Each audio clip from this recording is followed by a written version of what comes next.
ஓம் ஸ்ரீ குருப்யோ நமஹ. ஸ்ரீ மகாபரிவாஜரணம் மகாபரிவாஜரணம் மகாபரிவாஜரணம். இன்றைக்கி தெய்வத்தின்கள் பாகம் 3ல் ஆச்சாரமும் ஆகாரமும் என்ற தலைப்பில் பிரிவா சொல்கிறத மேலே வாசிக்கிறேன். இது பக்கம் 588 ஆரம்பிக்கிறது. மரக்கரியில் இம்சை இல்லையா? இப்படி சொன்னால் உடனே திருப்பிக் கொள்கிறார்கள். மிருகம் பட்சி மட்டும்தானா? மரம் செடி கொடி பயிர் இவையும் ஈசன் குழந்தைகள் தான். அவற்றிற்கும் உயிரும் உணர்ச்சிகளும் இருக்கின்றன. ஜெகதீஷ் சந்திரபோஸ் முதலியவர்கள் சொல்லியிருக்கிறார்களே, அதனால் சாக உணவு என்பதும் ஜீவஹத்தி தான் என்கிறார்கள். இதற்கு நான் சமாதானம் சொல்லியாக வேண்டும். ஜேசி போஸுக்கு எத்தனையோ யுகம் முந்தையே வேதாதி சாஸ்திரங்கள் பயிர் பச்சை மரம் மட்டை எல்லாம் உயிரல்லவை என்று சொல்லித்தான் வந்திருக்கின்றன. ஆனாலும் ஈஸ்வர நியதியில் நல்லது போலவே கெட்டது சௌக்கியம் போலவே கஷ்டம் எல்லாம் சேர்ந்து தான் இருக்கிறது. இன்ஸ்டிங்டிங்காகவும் உள்ளுணர்ச்சி பிரகாரமும் தேகத்தின் இயற்கையான தன்மையை பொறுத்தும் சிங்கம் புதலி முதலான பிராணிகள் ஜீவஹிம்சை பண்ணித்தான் ஜீவிக்க வேண்டும் என்ற ஈஸ்வர நீதியே இருக்கிறது. மனுஷன் விஷயத்தில் மாத்திரம் இவன் எதையும் ஆலோசித்து தெளிந்து முடிவெடுக்கும்படியாக அறிவு விசேஷத்தை கொடுத்திருக்கிறான். அதனால் இந்த பிரபஞ்ச நாடகத்தில் இவன் முழுக்கவும் நல்லதுதான் பண்ண வேண்டும், சௌக்கியம்தான் வேண்டும் என்று பண்ணிக்கொள்ள முடியாமல் நேச்சர் என்ற பெயரில் ஈஸ்வரன் கட்டி போட்டாலும் இப்படி கட்டி போட்ட கயிறு நீளுகிற எல்லைக்குள்ளாவது இவன் கூடிய மட்டும் கெட்டதை தள்ளி நல்லதையும் கூடிய மட்டும் கஷ்டத்தை தள்ளி சௌக்கியத்தையும் தேடி அடைய வேண்டியவனாக இருக்கிறான். எதையோ தின்றுதானாக வேண்டும், இல்லாவிட்டால் சாக வேண்டியதுதான் என்ற நெசசிட்டி இவனுக்கு இருக்கிறது. இயற்கை அப்படி கட்டி வைத்திருக்கிறது. எங்கேயோ லட்சத்தில் ஒருத்தனாக லோக வாழ்க்கையை பொருட்படுத்தாமலே உதறி விட்டு போகணும்னே தவிர மற்ற எல்லோருக்கும் இந்த யதார்த்தத்தை அனுசரித்துத்தான் போகணுமே தவிர சேலஞ்ச் பண்ணி முடியாது. சரி, எதையோ தின்னத்தான் வேண்டுமென்றால் கூடியவரை கெடுதலை கஷ்டத்தை உண்டாக்காமல் அமைத்து கொள்ளக்கூடிய ஆகார முறை என்ன என்று பார்ப்பதே இவன் செய்ய வேண்டியது. இருப்பதில் குறைச்சலான ஹிம்சை தருவது பயிர் பச்சைகளையும் காய்கறிகளையும் சாப்பிடுவதுதான். பயிர்கள் நன்றாக முற்றி சாய்ந்த பிற்பாடுதான், அதாவது தாமே ஜீவனத்தை முடித்து கொண்ட பின் தான் தானியம் அடித்து எடுத்துக்கொள்கிறோம். காய்கறிகளை பறிப்பதால் செடியே நாம் கொன்றுவிடவில்லை. கத்திரிக்காய் வெண்டைக்காய் போன்றவற்றை நாம் ஒரு கொடி செடியிலிருந்து எடுப்பதால் அந்த செடிக்கு நம் நகத்தை கிள்ளினால் அல்லது ரோமத்தை பிடுங்கினால் வலிக்கிற அளவுக்கு தான் வலி உண்டாகும்.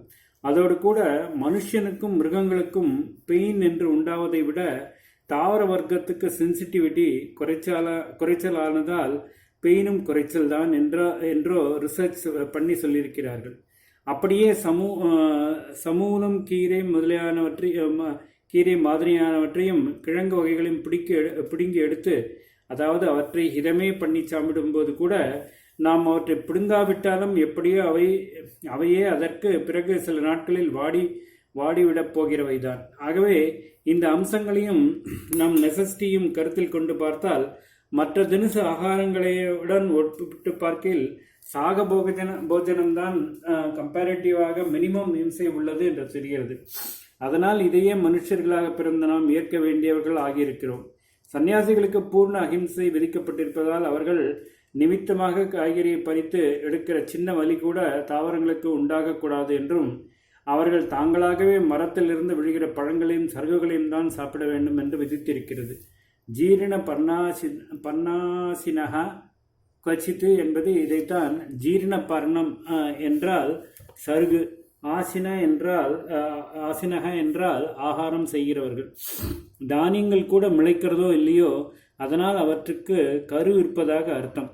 அதை ஒரு சந்நியாசி சாப்பிட்டால் கர்ப்பசேதம்தான், ஜீவஹத்தி தான் என்று அதையும் தள்ளி சொல்லி இங்கே ஐடியலை ரொம்பவும் கடுமையாக வைத்திருக்கிறது.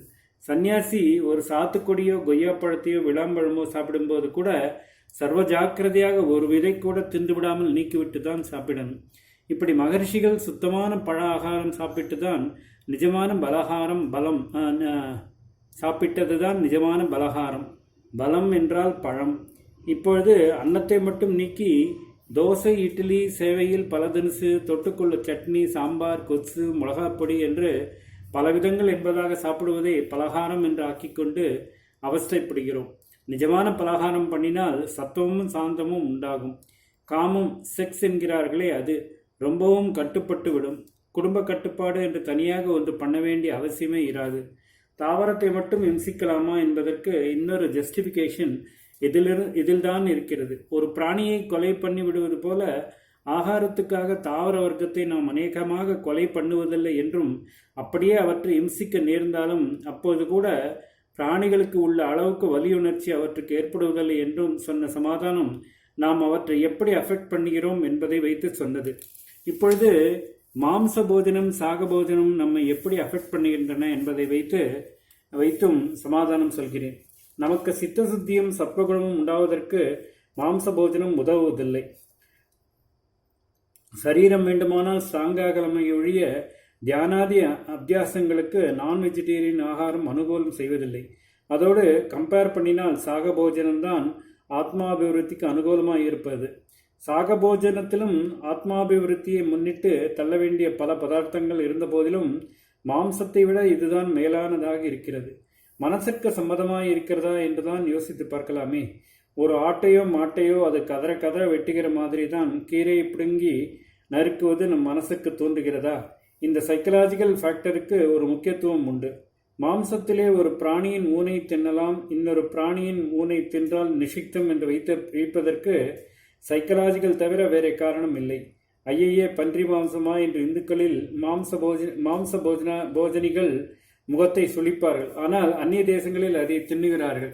இப்படியே நண்டையும் நத்தையும் கூட சீனாக்காரன் தின்னுகிறானே என்று நம்மூர் நான் வெஜிடேரியன்களே அருவறுப்புடன் சொல்கிறார்கள். அப்புறம் மாம்சம் தின்பதிலேயே கிரடேஷன் வேறு. சைவருக்கு சொல்கிற மாதிரி தான் சாப்பிடுவோம், மத்ஸ்யம் மட்டும்தான் சாப்பிடுவோம், மற்றபடி அசைவ வசியங்களிடம் வரக்கூடாது என்பவர்கள் உண்டு. எதையோ பிடித்து தின்றாலும் எதனாலேயோ குதிரை மாம்சம் தின்றால் மட்டம் என்று வைத்துக் கொண்டிருக்கிறார்கள். உலக யுத்தம் நடந்தபோது எல்லாவற்றுக்கும் ஸ்கேர்சிட்டி உண்டான சமயத்தில் ஜெர்மனி தேசத்துக்காரர்கள் குதிரை மாம்சம் சாப்பிட ஆரம்பித்தார்கள். இதற்காக அவர்களை மாம்ச போஜனிகளேயான மற்ற எல்லா மேல்நாட்டுக்காரர்களும் மட்டம் தட்டி பரிகாசம் செய்தார்கள். இதே ரீதியில் சைவ உணவுக்காரர்கள் பொதுவாக அத்தனை அசைவ உணவுக்காரர்களும் கேள்வி கேட்டு மடக்கலாம் என்று தோன்றுகிறது. நம் ஊர்க்காரர்களான அசைவர்கள் பருப்பு திணி பார்ப்பான் என்று சுவாதீனமாக கேலி செய்கிற போது சைவமாக சாப்பிடுவர்கள் என்னதான் பருப்பும் கிருப்பும் சாப்பிட்டாலும் ஏதோ பார்த்தால் வேண்டுமானால் கஷுக் முஷுக் என்று தொந்தியும் தொப்பையுமாக ஆக முடியுமே தவிர இது ஊளை சதைதானே ஒழிய நல்ல கட்டுமஸ்தான தேகபலம் பெற்றதாகாது என்ற அர்த்தத்தில் சொல்கிறார்கள். வெளிதேசத்துக்காரர்களோ இப்படி சுவாதீனத்தின் மேல் இல்லாமல் இலக்காரமாகவே நம்மில் அங்கே போகிறவர்களிடம், நீங்கள் என்ன காய்கறிகளே தின்று கொண்டிருக்கிறீர்களே, உங்கள் தேசத்தில் எவ்வளோ மாம்சம் கிடைக்கும், அத்தனையும் வேஸ்ட் பண்ணிவிட்டு நீங்களும் நோஞ்சான் பட்டாளங்களாக ஆகியிருக்கிறீர்களே என்று மட்டம் தட்டி கேட்கிறார்கள். மற்றவர்களை விட இந்துக்களிலே அதிகம் வெஜிடேரியன்கள் இருப்பதால் தான் இவர்கள் வலுவிழந்து துருக்கர்கள் வெள்ளைக்காரர்கள் ஆகியோரிடம் தேசத்தை பறிகொடுத்தார்கள் என்று சொல்பவர்கள் கூட உண்டு. இந்த விஷயத்துக்கு அப்புறம் வருகிறேன். இப்பொழுது மாம்சம் சாப்பிடாததற்காக நம்மை பரிகாசம் செய்கிற நான் வெஜிடேரியன்களிடம் நாம் எப்படி திருப்பிக் கொள்ளலாம் என்று சொல்லிக் கொடுக்கிறேன். ஓம் ஸ்ரீ குருப்யோ நமः. மகாபரிவாஜனம் மகாபரிவாஜனம் மகாபரிவாஜனம்.